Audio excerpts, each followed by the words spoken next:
मुंह के अंदर छाले होना, कैंसर होना, ब्लीडिंग होना, दर्द होना, ट्यूमर आना, घाव होना, राइट। तो इन परिस्थिति में कैसे उसको ठीक करना है, इस पे बात कर रहा हूँ। उसको छेड़ना नहीं, पहले तो बायोप्सी कराएंगे तो छेड़ेंगे, सर्जरी कराएंगे तो छेड़ेंगे, जितना छेड़ेंगे वो बढ़ेगा, छेड़ने से वो बढ़ता है, तो छेड़ना तो है नहीं। यूँ मानिए, एग्जाम्पल दे रहा हूँ, घाव है अंदर एक, उससे दर्द करता है, ब्लीडिंग होती है, तो घाव होगा, वो घाव होने का कारण इन्फेक्शन होगा, बैक्टीरिया जमे होंगे, वो घाव को ठीक नहीं होने दे रही है, तो ठीक कैसे करना है। उदाहरण के तौर पे मान लो आपके हाथ में कहीं कट जाता है एक्सीडेंटली, खून निकलता है, आप क्या करते हैं, उसमें कोई डेटॉल वगैरह लगा देते हैं, चलता है वो, है ना, तो आपको लगता है कि आप ठीक हो रहे हैं। तो अगली बार जब कट जाए तो उसकी जगह आप कोई वेजिटेबल जूस, पालक का जूस, चुकंदर का जूस, व्हीट ग्रास का जूस आपने उसमें डाल दिया ताज़ा, तो आप देखेंगे कि वो घाव बड़ी तेज़ी से हील होगा और जलेगा भी नहीं। क्योंकि जो वेजिटेबल्स होते हैं उनके अंदर ऐसे पदार्थ होते हैं जो कच्चा होता है, जो आपकी हीलिंग को बड़ी तेज़ी से बढ़ाता है। इसके उलट कर लेते हैं, मान लो कहीं पे आपके कुछ कट गया चाकू से, ब्लेड से, और आप रोज़ सुबह शाम दोपहर 3 बार नमक मिर्च तेल डालेंगे, तो कितना समय लगेगा उसको ठीक होने में, कितने दिन लगेंगे। ठीक नहीं होगा। ठीक होता है रात भर में, तो सुबह फिर नमक मिर्च तेल डालेंगे, फिर नमक मिर्च तेल डालेंगे, तो ठीक कभी नहीं होगा, है ना। तो ये आपको ऑलरेडी पता है कि कहीं घाव है तो नमक मिर्च तेल वहाँ नहीं आना चाहिए। अब जब आप मुंह से खाना खा रहे हैं जहाँ पे ऑलरेडी घाव है, उस खाने में अगर नमक मिर्च तेल है तो वो ठीक कभी नहीं होगा, कभी भी ज़िंदगी में नहीं होगा। आपने देखा, उल्टा वो घाव बढ़ता जाएगा, वो ट्यूमर बढ़ता जाएगा और आपकी दिक्कत बढ़ती जाएगी।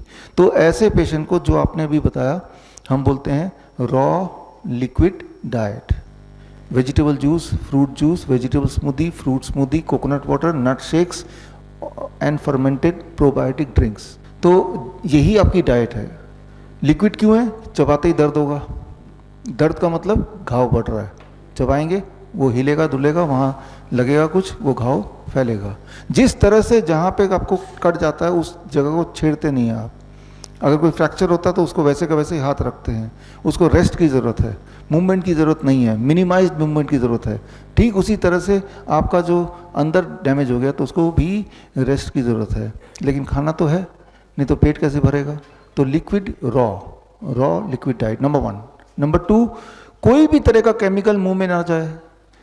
टूथपेस्ट से आप करते हैं ब्रश, तो वो केमिकल है, तो उससे वो बढ़ेगा, तो टूथपेस्ट यूज़ ही मत करो।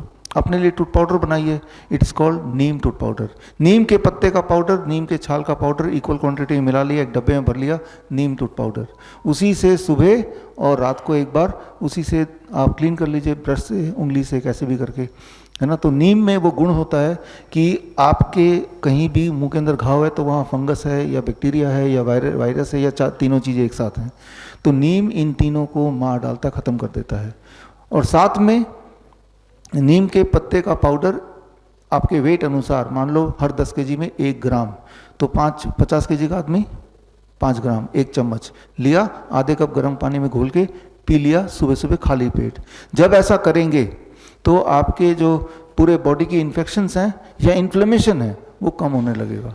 आपको कैसे पता चलेगा? आपकी बॉडी हील होने लगेगी, जहाँ दर्द है दर्द कम होने लगेगा, राइट। आप में से कई लोगों ने पूछा आपके कहीं कहीं बॉडी में दर्द है, या कई लोग ऐसे हैं जिन्होंने पूछा सुबह जब उठते हैं तो बॉडी में दर्द होता है, तो दर्द है तो इन्फ्लेमेशन है। दर्द को कैसे ठीक करें? नीम के पत्ते का पाउडर, जैसे मैंने अभी बताया, इस तरह से लेना शुरू कीजिए, 3 महीने लीजिए, हफ्ते में पता चल जाएगा फ़र्क, लेकिन लीजिए फिर भी, है ना। तो इन्फ्लेमेशन बॉडी से चली जाएगी, तो जहाँ भी दर्द है, दर्द कहीं भी हो सकता है, तो वो दर्द धीरे धीरे ठीक होने लगेगा। क्यों ठीक होगा? इन्फ्लेमेशन ठीक हो रहा है, इन्फेक्शन ठीक हो रहा है। इन्फेक्शन ठीक होगा तो घाव ठीक होगा, चाहे वो इंटरनल घाव मुंह का हो या कहीं और बॉडी के पार्ट का हो। बड़ी से बड़ी बीमारी का आसान से आसान इलाज घर बैठे ही हो सकता है। अधिक जानकारी के लिए कांटेक्ट करें nearest doctor BRC clinic @home।